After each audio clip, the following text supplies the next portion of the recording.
So, to illustrate and inspire you, I'm going to present 5 great case studies, beginning with our homegrown Aussie financial disruptor, Afterpay.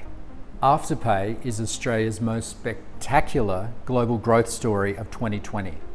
Its share price surged from $8 last March to a jaw-dropping $150 this year. This takes its market cap above $30 billion and putting it at the ASX top 20 and making it more valuable than Coles, Woodside Petroleum and even Qantas. But buy now, pay later services are just modernised versions of lay-by, right? So what is Afterpay doing differently and what consumer movement is it tapping? At the heart of Afterpay's success is a tectonic shift in how people shop and spend money. Its purpose-driven mission is to support the financial well-being of its customers and achieve fairness and financial freedom for all. So its model is built on trust. It trusts consumers to pay it back, retailers trust Afterpay to drive demand and repeat sales, and consumers trust Afterpay because there are no account fees or interest fees. It's moving from a credit purchase to a clear trust contract, seemingly between you and the retailer, making it an honourable promise or a commitment between people. By contrast, the traditional banking system is riddled with mistrust. Faceless banks profit enormously from consumer hubris, interest rates, hidden fees, and fees for no service. And consumer trust is at an all-time low. Let's spin a quick video that explains this customer-retailer connection. I'm Sienna. I'm Johnny. High school sweetheart. Yep. Lucky ducky. She is my daughter, a wonderful human being who introduced me to Afterpay. What is Afterpay? It's like a best friend that lends you money and you just pay them back. I can get what I want to get right away. I can pay in 4 installments. I got my hair done on it recently. I can get optical through Afterpay? Amazing. I just put my dentist appointment on Afterpay. Flights? Always date a guy whose shoes are the same size as yours. Camping gear? Do I look like a camper? Where do I use Afterpay most? In-store's so easy. You just pull up the app. Going to the shops with 3 kids, it sucks. Yeah, so definitely more online. I feel that Mum's quite happy with me using Afterpay because it keeps me, I guess, safe and in control of my money. It is definitely a family budgeting tool for us. So I use my credit card much less. Interest-free and there are no sneaky fees. I think Afterpay wants me to pay on time. Afterpay reminders help me stay on top of things. Budget peace of mind. I love using Afterpay. According to Afterpay's billionaire co-founder Anthony Eisen, a few concurrent forces are fueling Afterpay's rise. And I quote, Afterpay was born out of the global financial crisis. And what we're seeing is a converging of a number of forces that are combining to make very strong and engaged customers joining our platform. One is millennials grew up during the GFC and are now wary of credit debt. Australian millennials now hold less than 1 credit card per person. An Afterpay report recently found that card ownership among young Aussies declined from 60% to 40% between 2002 and 2019. And the trends seem to be accelerating during COVID. Reserve Bank data shows that almost 400,000 personal credit card accounts have been closed since March. In May, Australians dumped another 100,000 credit cards, taking the number of cards in operation back to levels not seen since 2009. Another factor is the perceived trust in the practices of credit providers.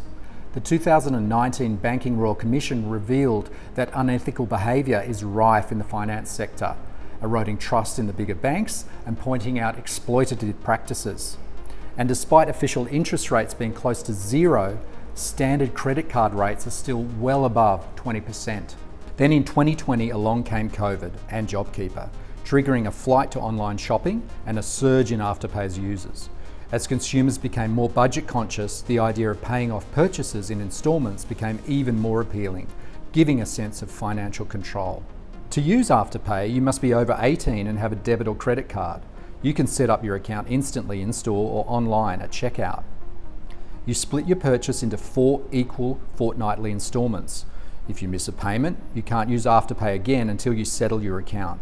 According to the Sydney Morning Herald, 60% of credit card customers are debt revolvers, meaning they ride their limit and cop the 20% interest versus paying off their balance every month. Millennials, however, see Afterpay as a budgeting tool versus a credit card debt trap. There are seemingly no drawbacks. With Afterpay, they receive the product straight away, There's no stigma attached to using it, and there are no interest fees.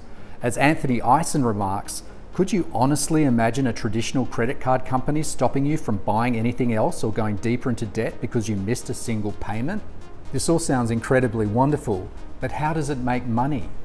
Afterpay charges its retailers a 30-cent fixed transaction fee plus a commission of between 3 and 7% on each sale, which is considerably higher than credit card merchant fees.